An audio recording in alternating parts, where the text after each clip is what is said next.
तो lecture one में हमने आपको बताया था कि किसी भी कॉइन का स्टैटिस्टिक डाटा क्या होता है, स्टैटिस्टिक डाटा किस तरह निकलता है, और हमने बताया था कि किसी भी कॉइन की प्राइस कैसे बनती है।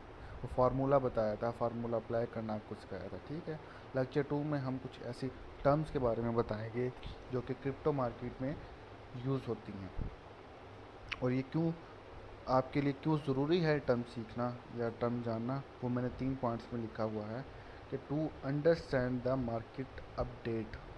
ठीक है, क्रिप्टो मार्केट में जब आप एंटर होगे, जब आप स्टार्ट करोगे तो आपको लम्हा ब लम्हा मार्केट अपडेट्स चाहिए होंगी, मार्केट अपडेट्स मिलेंगी। ठीक है, तो वो मार्केट अपडेट्स में कुछ टर्म्स यूज़ होंगी जो मैं आपको अभी कुछ देर बाद इसी लेक्चर में बताऊंगा। और तो वो अगर आपको टर्म्स पता ही नहीं होंगी तो आपको मार्केट अपडेट की समझ ही नहीं आएगी। ठीक है, दूसरे पॉइंट में लिखा हुआ है टू पिक द सिग्नल्स। ठीक है, जब आप ट्रेड लेते हैं तो आप या तो खुद एनालिसिस करते हैं, सिग्नल्स बनाते हैं, या आप किसी का सिग्नल्स देते हैं, प्रोफेशनल्स आपको सिग्नल्स देते हैं। तो सिग्नल्स में भी वो टर्म्स यूज़ करते हैं, उन टर्म्स के ज़रिए बताते हैं कि सिग्नल्स कैसे पिक करना है। जब वो टर्म्स आपको पता ही नहीं होंगी तो आप सिग्नल पिक ही नहीं कर पाएंगे। तीसरी चीज़ है news and discussion. News and discussion crypto में बहुत ज़्यादा ज़रूरी है। ठीक है, न्यूज़ से क्रिप्टो की मूवमेंट पे बहुत ज़्यादा असर पड़ता है, और वो उसी न्यूज़ में क्रिप्टो की कुछ टर्म्स यूज़ होती हैं। तो अगर वो टर्म्स आपको पता नहीं होंगी तो आपको न्यूज़ की समझ नहीं आएगी कि किस बारे में बात कर रहे हैं। और डिस्कशन का मतलब है कि आप यूँ समझ लें कि जब क्रिप्टो मार्केट में एंटर हुए हैं तो अगर आप अकेले लेके चल रहे हैं क्रिप्टो मार्केट में तो आप इतना कामयाब नहीं होंगे, बजाय कि इसके आप किसी एक कम्युनिटी में रहें। ठीक है, आप किसी डिस्कशंस करते रहें किसी कॉइन को लेके, किसी मार्केट के बारे में लम्हा लम्बा डिस्कशन करते रहें। ठीक है, आप देखेंगे कोई दो बंदे किसी कमेंट सेक्शन में या कहीं किसी भी सोशल मीडिया प्लेटफॉर्म पे दो बंदे बात कर रहे हैं, किसी कॉइन्स के बारे में डिस्कशन कर रहे हैं, तो वो कुछ टर्म्स यूज़ कर रहे होंगे दरमियान में। ठीक है, आप उसको रीड करते हो तो आपको पता ही नहीं होगा ये क्या टर्म्स क्या चीज़ है। आप क्रिप्टो से रिलेटेड आर्टिकल्स पढ़ते हो। ठीक है, आर्टिकल्स में वो टर्म्स यूज़ होंगी, और आपको अगर पता ही नहीं होगा कि टर्म्स हैं क्या चीज़, इनका मतलब क्या है, तो आपको कुछ समझ नहीं आएगा। तो पहली टर्म, ये टर्म नहीं है एक्चुअली, ये कॉइन है, बिट कॉइन। इसका सिंबल है BTC। ये टर्म नहीं है, लेकिन मैंने इसको इसलिए ऐड किया है इस लेक्चर में क्योंकि ये BTC बहुत जगह यूज़ होता है। जहाँ क्रिप्टो की बात हो वहाँ बिटकॉइन की बात ना हो, ऐसा नहीं हो सकता। बल्कि हर मार्केट अपडेट में आपको BTC लिखा नज़र आएगा। ठीक है, तो BTC सिर्फ एक बिटकॉइन का सिंबल है, हर कॉइन का अलग से सिंबल होता है। ठीक है, तो बिटकॉइन का सिंबल BTC है, और ये क्योंकि बहुत ज़्यादा यूज़ होता है हर जगह वर्ड, तो इसलिए मैंने इस स्लाइड में ये आपको बताया है, ये रखा है। फिर है आल्ट कॉइन। बिटकॉइन को छोड़कर क्रिप्टो मार्केट में जितनी भी करेंसीज हैं वो आल्ट कॉइन्स हैं। ठीक है, मैंने लिखा भी हुआ इंग्लिश में, any crypto currency other than bitcoin. ठीक है, बिटकॉइन को निकाल कर बाकी जितनी भी करेंसीज हैं, चाहे वो जितनी बड़ी करेंसी है, एथीरियम है, ठीक है, या UNC है, सोल है, जो भी है, वो आल्ट कॉइन्स उन्हें कहते हैं। ठीक है, नेक्स्ट आ जाता है शिट कॉइन। शिट कॉइन्स से मुराद वो कॉइन जिसमें बिल्कुल ही पोटेंशियल ना हो। ठीक है, ज़्यादातर जो शिट कॉइन्स हैं वो स्कैमर्स यूज़ करते हैं उनका। ठीक है, वो लोग जिनको क्रिप्टो करेंसी के बारे में नहीं पता, तो कुछ स्कैमर्स आते हैं, उन लोगों को फंसाते हैं, उनको लूटने की कोशिश करते हैं। कोई शिट कॉइन दिखा के कि हमारे पास शिट कॉइन है, ये एक अच्छा प्रोजेक्ट है, आपने इस पर इन्वेस्ट करें, ये करें, वो करें। ठीक है, तो वो आपको लूटते हैं। तो ये शिट कॉइन होते हैं जिनकी जो ना तो किसी एक्सचेंज पे लिस्ट होते हैं, ना उनकी इतनी जो है किसी एक्सचेंज के थ्रू ट्रेड्स हो रही होती है, लेकिन वो एग्जिस्ट करते हैं। उनको स्कैमर्स यूज़ कर रहे होते हैं, क्योंकि मैंने आपको पहले भी बताया था कि क्रिप्टो की मार्केट में 20,000 से ज़्यादा करेंसीज हैं। ठीक है, तो बंदा कोई भी स्कैमर आके कोई भी एक मामूली सा एक शिट कॉइन उठा के आपको लूटने की कोशिश कर सकता है, तो शिट कॉइन से दूर रहना है। फिर आ जाता है बेयर या सेलर। ठीक है, सबसे पहले तो मैंने यहाँ एक लफ्ज़ टर्म यूज़ होती है ना, बेयर। अब एक रीच है बेयर। ठीक है, वो जब अपने टारगेट पे अटैक करता है तो वो उसको उसको अपने पंजों से ज़मीन की तरफ से पटकता है, ज़मीन की तरफ पटकता है, मतलब वो उसको नीचे की तरफ धकेलता है। तो इसी तरह जो सेलर होता है, बेचने वाला, ठीक है, वो जब कॉइन को बेचता है तो कॉइन की प्राइस है वो डिक्रीज़ होती है। एक कॉइन की प्राइस कब डिक्रीज़ होती है? जब उसके ख़रीदने वाले कम हों, उसके बेचने वाले ज़्यादा हों, ठीक है। तो जो बेचने वाले को इसीलिए बेयर कहते हैं, क्योंकि वो मार्केट को नीचे गिराता है। जिस तरह एक रीछ अपने टारगेट को अपने पंजों से ज़मीन की तरफ पटकता है, नीचे गिराता है। बेरिश एंड डंपिंग, ठीक है। बेरिश बेयर से निकला है, तो साफ सा मतलब है बेयर जिस तरह नीचे गिराने वाले को कहते हैं, बेरिश का मतलब भी एक नीचे की मूवमेंट होगी, ठीक है। मैंने लिखा हुआ है नेगेटिव प्राइस मूवमेंट या प्राइस डिक्रीज। जब प्राइस किसी कॉइन की डिक्रीज होती जा रही है उसका मतलब है बेरिश मूवमेंट, बेरिश मूवमेंट, या उसको डंपिंग भी कहते हैं, ठीक। नेक्स्ट है बुल या बायर, ठीक है। अब जैसे बेरिश में आपको बताया था कि बेयर जो होता है वो अपने टारगेट को अपने दोनों पंजों से नीचे की तरफ पटकता है, इसलिए सेलर को बेयर कहता है। इसी तरह बायर को बुल कहते हैं, क्योंकि एक कॉइन की प्राइस इंक्रीज़ तब होती है, बढ़ती तब है जब उसको ख़रीदने वाले ज़्यादा हों और उसको बेचने वाले कम हों, बायर ज़्यादा हों, सेलर्स कम हों, ठीक है। तो बुल जब किसी भी एक जो बुल होता है वो जब किसी पे अपने टारगेट पर अटैक करता है तो उसको अपने सींग से नीचे से उठाता है, उसको सींग मारता है, उसको ऊपर की तरफ उठाता है, ठीक है। इसी तरह जो बायर जो होते हैं वो मार्केट को ऊपर की तरफ उठाते हैं, कॉइन की प्राइस को ऊपर की तरफ उठाते हैं। और बुलिश इसी तरह बुलिश से निकला है कि जब प्राइस की मूवमेंट ऊपर की तरफ जा रही हो, किसी भी कॉइन की प्राइस ऊपर की तरफ जा रही हो तो उसको हम कहते हैं बुलिश मूवमेंट, ठीक है। पॉजिटिव प्राइस मूवमेंट या प्राइस इंक्रीज मैंने लिखा हुआ है, ठीक है। इसको पंपिंग भी कहते हैं, पंप होना कॉइन का, ठीक है। अब दोबारा मैं रिपीट कर देता हूँ, कॉइन की प्राइस डिक्रीज हो रही है डंपिंग, इंक्रीज हो रही है pumping. Entry, price of a coin from where you want to enter in a trade, ठीक है। एक आप ट्रेड लेना चाह रहे हैं, एक कॉइन की एक प्राइस है, ठीक है। आप उस कॉइन की प्राइस से आप ट्रेड लेते हैं कि यहाँ से इस कॉइन की प्राइस इंक्रीज़ होगी, ठीक है। तो जिस जगह से आपने ट्रेड में एंटर हुए थे, जिस प्राइस पर आप उस ट्रेड में एंटर हुए थे, वो आपकी एंट्री है, ठीक है। फॉर एग्ज़ाम्पल मैं आपको एक मिसाल दे देता हूँ कि एक कॉइन है एक्स, ठीक है। उसकी मार्केट पे प्राइस चल रही है $5.3, $5.3। आप $5.3 पे कोई ट्रेड लगा देते हैं, अप की या डाउन की, ठीक है, लॉन्ग या शॉर्ट जो भी।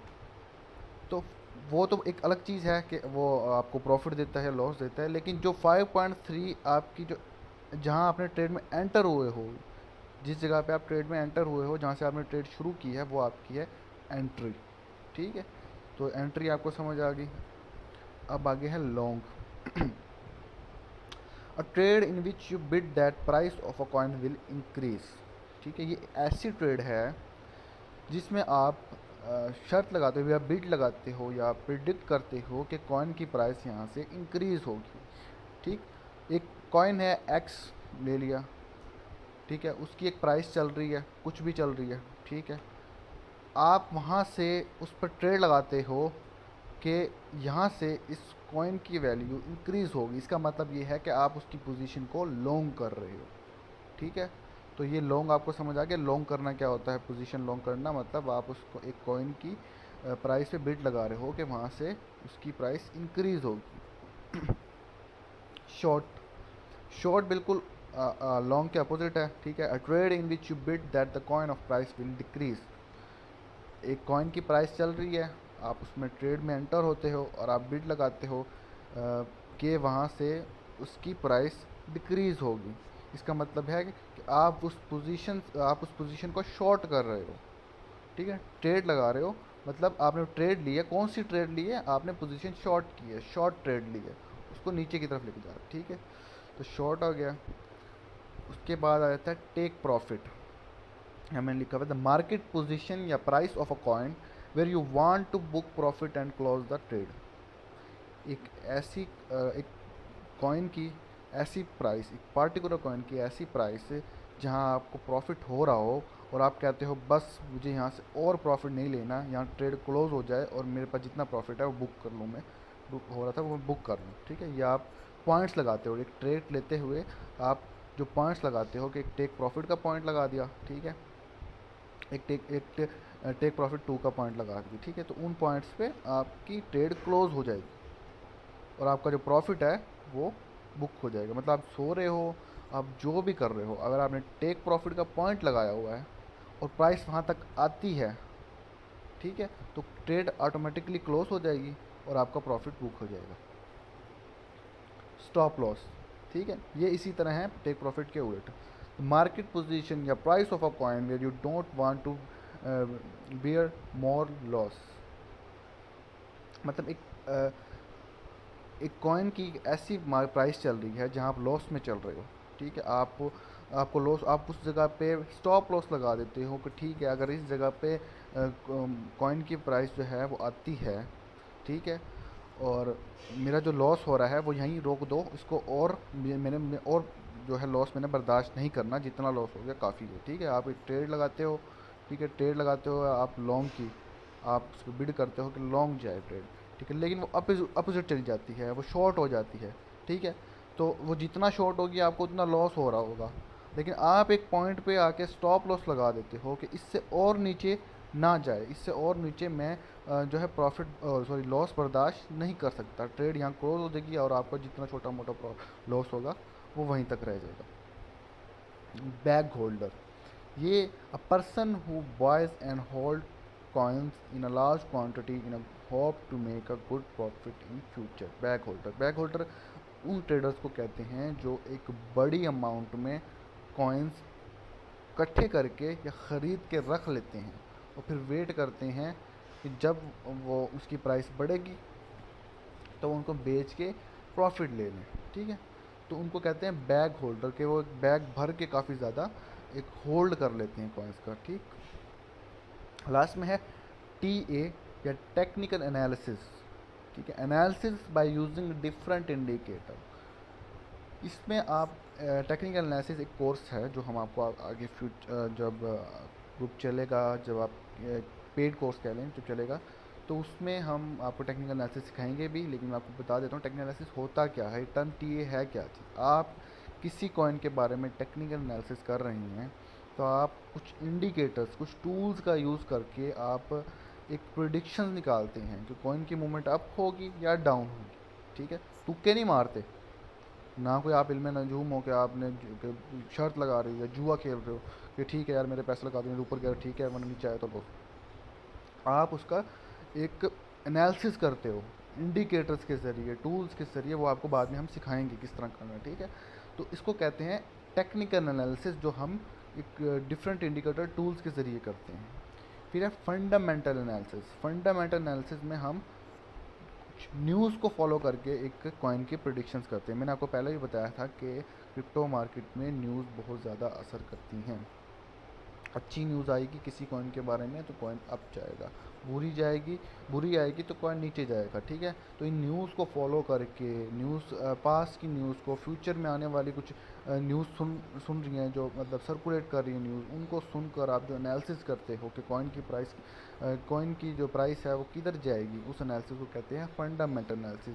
मैं मिसाल देता हूँ आपको, सबसे ज़्यादा जो होता है न्यूज़ आती है वो एक बंदा है एलोन मस्क, मुर्शिद एलोन मस्क।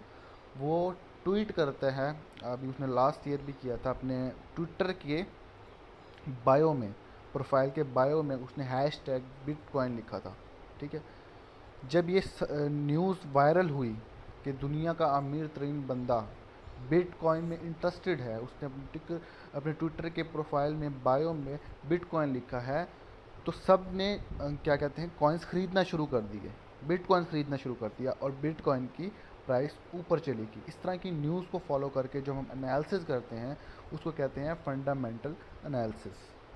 उम्मीद है आपको मतलब जितने भी मैंने टर्म्स बताए हैं वो आपको समझ आ गए, क्योंकि ये कुछ पार्ट 1 है। देखिए मैं आपको दिखा देता हूँ, मैंने लिखा हुआ है कॉमन क्रिप्टो टर्म्स पार्ट 1। मैं इसको पार्ट्स में इसलिए समझा रहा हूँ ताकि आप कंफ्यूज ना हो जो ज़्यादा, ठीक है। ये वो टर्म्स हैं जो आपको अब अगले लेक्चर में नज़र आएंगी इस्तेमाल होते हुए। हम आपको जब अगला लेक्चर समझा रहे होंगे उसमें आपको जब ये टर्म नहीं पता होंगी तो आपको अगले टर्म की अगला जो लेक्चर है उसकी भी समझ नहीं आएगी, ठीक है। फिर इसी तरह जब हम पार्ट 2 करेंगे उसमें कुछ टर्म्स जो है आपसे क्लियर करेंगे, आपको बताएंगे, ठीक है, आपको समझ आएगी। थोड़े थोड़े करके आपको सारी टर्म्स बताएंगे। अगर हम इस तरह आपको सारी इकट्ठी बता देंगे आपको कुछ समझ नहीं आएगा, ठीक। तो आपको उम्मीद है समझ आ गई होगी।